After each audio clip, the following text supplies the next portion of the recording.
Nah, di Padang masih banyak yang jualan sayur, buah-buahan, Oh bahkan iya iya. makanan di Iya benar-benar. tepian jalan, guys. Jadi, itu bisa mengurangi tingkat kehigienisan makanan. Hmm. Coba Guys, diukur rumahnya apakah jaraknya sudah 2 meter belum Dari dari bahu jalan ya bahu guys. jalan. Dari bahu.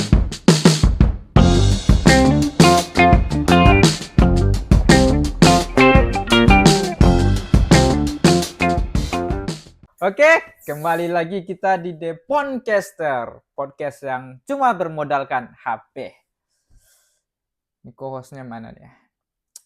Oke, langsung saja kita panggilkan, ini dia co-host kita yaitu Firmanita. Yes. Beko, yang kamu edit ya, Beko. Ya, baik edit wacara Beko. Nah, oke. Sekarang kita mau bahas apa ya? temanya dulu nih. Tema. Kemarin kan kita sudah membahas tentang kesehatan nih. Dan ternyata Nita arahkan ke ekonomi. Bagaimana sekarang kalau beneran kita panggilkan orang yang paham di bidang ekonomi? Oke, Tahu orangnya? tidak. Tidak tahu. Oke, ini kita kasih tahu dia. Orang yang paham tentang ekonomi, yaitu kita panggilkan Teng teng teng teng. Fakhrul Razi. Oke. Pak terus editnya bego. Crop saya. Ya. Oke. Sedikit kita perkenalan dulu ya. Karena ya basa-basi orang tak kenal maka tak sayang. Perkenalan diri dulu. Nama siapa? Oke, perkenalkan nama saya Fakhrul Razi. Pakai alumni itu gimana? Boleh. Oke, kemarin saya kuliah di UPI PTK Padang. Sekarang alhamdulillah udah kerja. Oke, kerja di mana Kerja kalau boleh di tahu?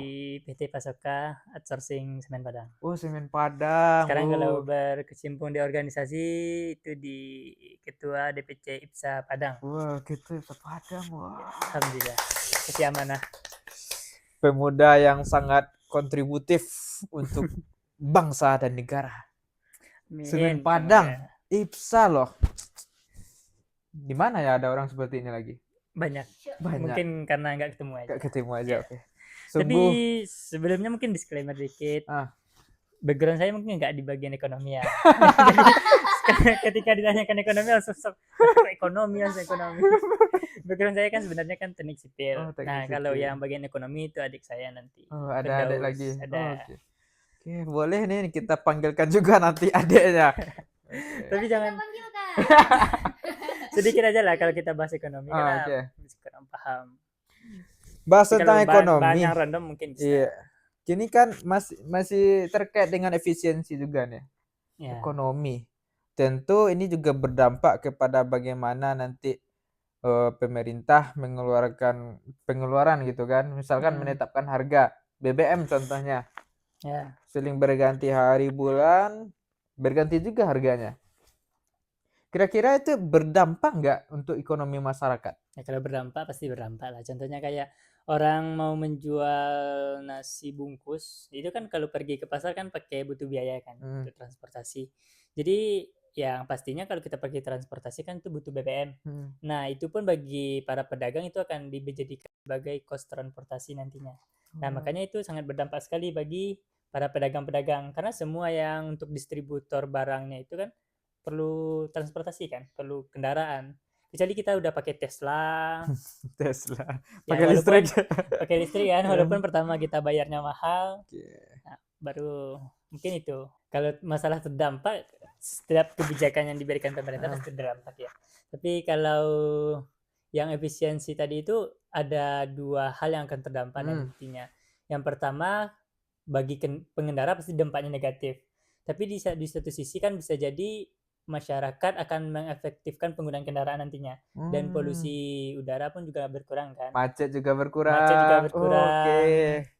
Polusi udara juga berkurang dan apalagi kita yang di Sumbar ini bisa dibilang di Indonesia itu kan wilayah yang bisa dikatakan masih jauh. Jadi lebih baik kita pertahankan karena kan di isu-isu global sekarang kan kayak pemanasan global kan udah marak sekarang. Di bagian belahan dunia mana itu udah terjadinya polusi yang nggak terkendalikan lagi kan. Nah, sebagai kita kalau diharapkan kalau bisa saya berharap sih kalau diwujudkan sama Tuhan, Hmm. mungkin berharap kita yang di daerah Sumatera Barat dan terutama di Indonesia nih, Hmm. itu menjadi negara paling terakhir yang akan merasakan penghijauan nanti. Terakhir, oke, amin. Ngomong-ngomong juga nih terkait polusi, macet. Saya nih kan dulu kuliah di Jakarta nih. Ya, Hampir tiap hari lah merasakan bagaimana macet, polusi gitu kan. Tapi satu sisi, bagaimana saya melihat salah satu kebijakan dari gubernur waktu itu ya Pak Anies, Transjakarta ya. Nah, ya, saya waktu kuliah di Jakarta dulu ya, setiap hari kalau mau kemana-mana selalu menggunakan Transjakarta.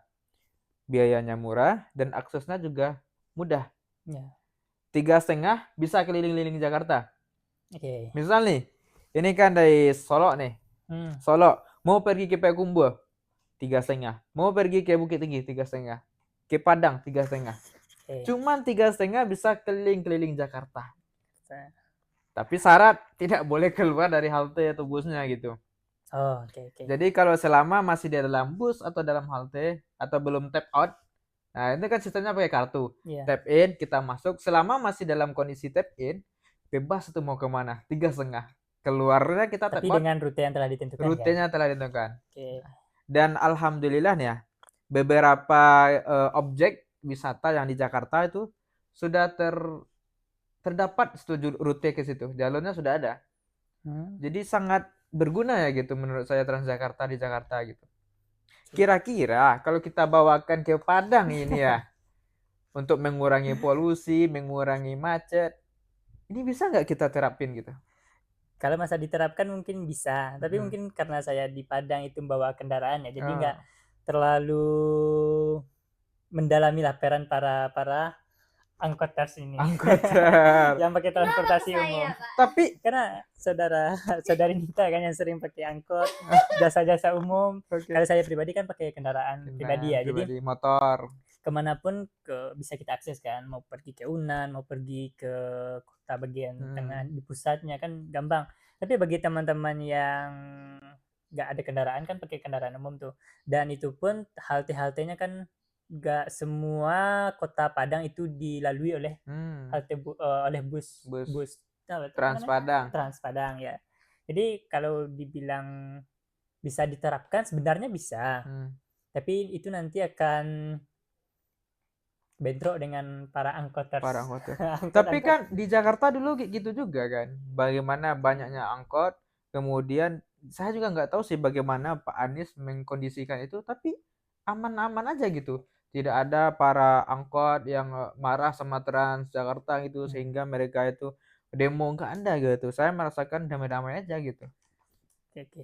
Mungkin kalau sekarang mungkin Trans Padang mungkin udah banyak, udah Hmm. sampai dari ujung ke ujung kota Padang mungkin lah udah sampai. Tapi kan di Padang itu kan masih banyak jalan-jalan kecil yang tidak dilalui Hmm. sama Trans Padang. Adapun nanti kalau dilalui Hmm. berarti itu kan mereka akan melalui jalan-jalan kecil ya. Iya. Jadi bus-bus itu nanti kalau melalui jalan-jalan kecil kan bisa berdampak ke macet juga kan, Oh, pelebaran jalan pelebaran lagi. jalan. Sedangkan sekarang toko-toko, kios-kios, perumahan orang kan udah mepet ke jalan semuanya tuh. Jadi kalau kita mau memperlebar jalan kan berarti kita harus mempertaruhkan rumah-rumah orang kan. Ya ini nih masalah jalan nih. Ini entah kenapa ini di kampung orang Nah, sa kalau kalau bagian jalan saya suka nih karena itu background saya oh kan ya. di sipil. Iya. Tapi kalau bagian ekonomi kan enggak. Saya pamit undur diri. Ya entah kenapa ini masyarakat berlomba-lomba untuk membangun di dekat jalan gitu kan. Padahal kalau kita pikir-pikir lebih dekat dengan jalan, bahaya tentu lebih besar.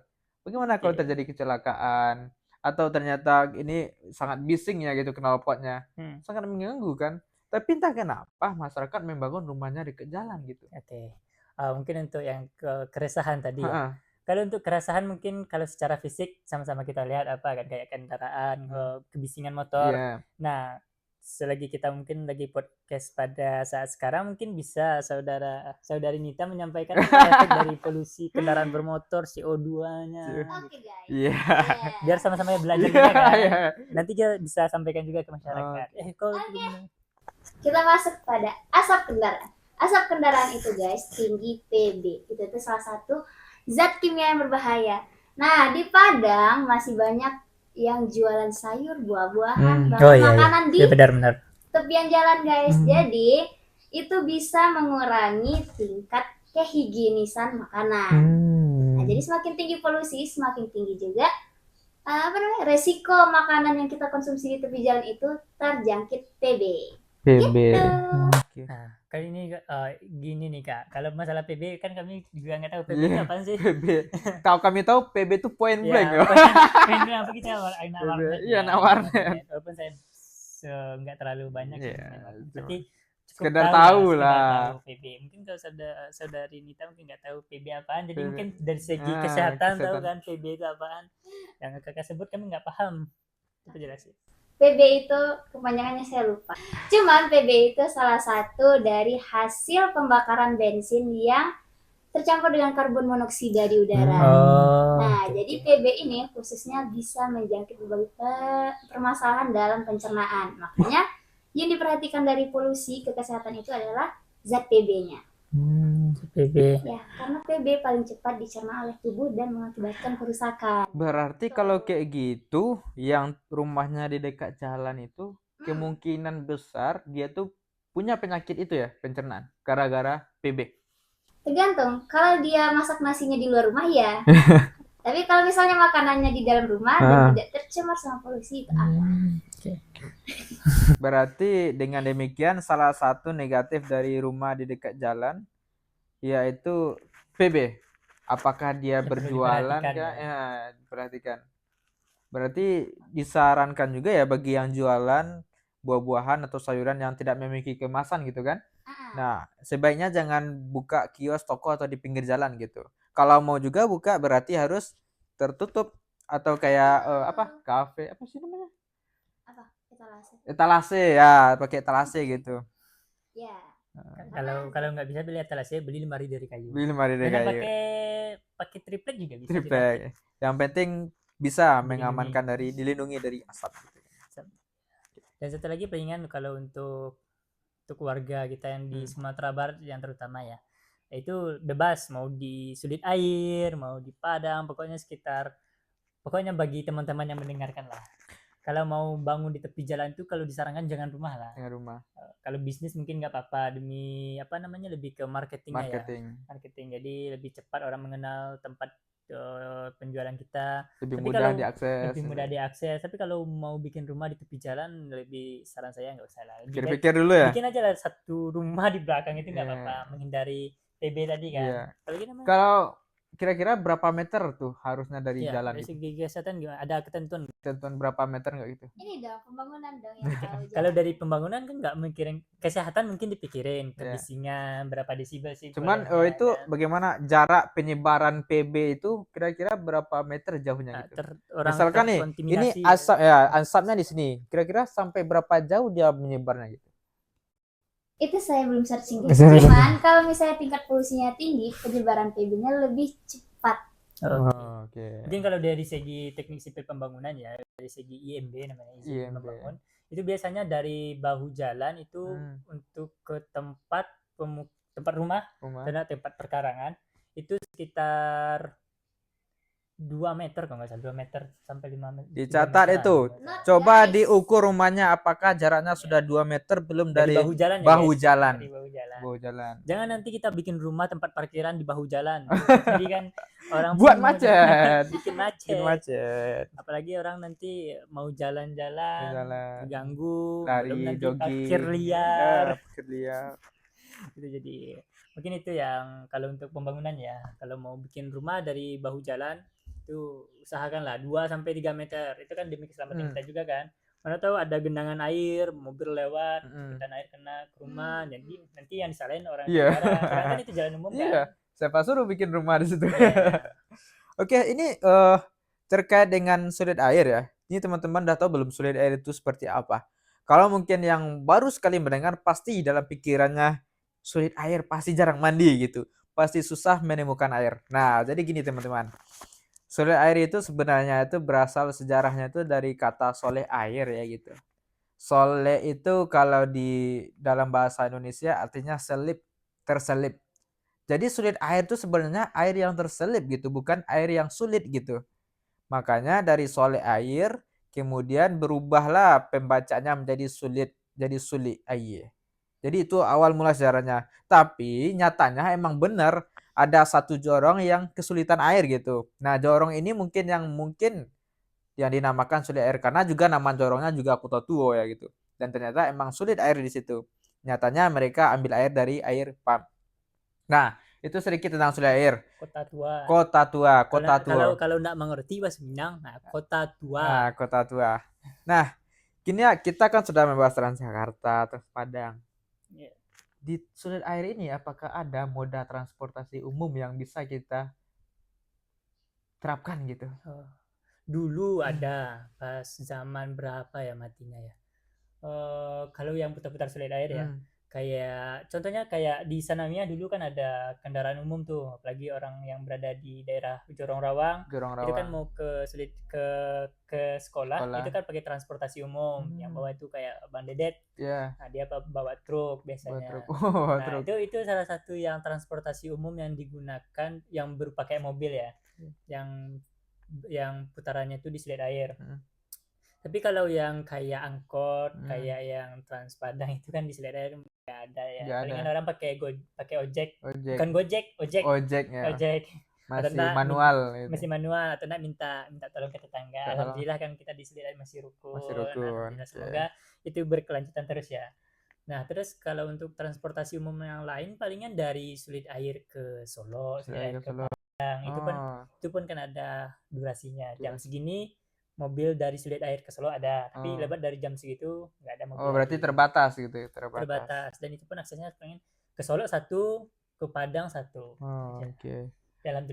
Alhamdulillahnya kan ada. Alhamdulillah. Kan ribet.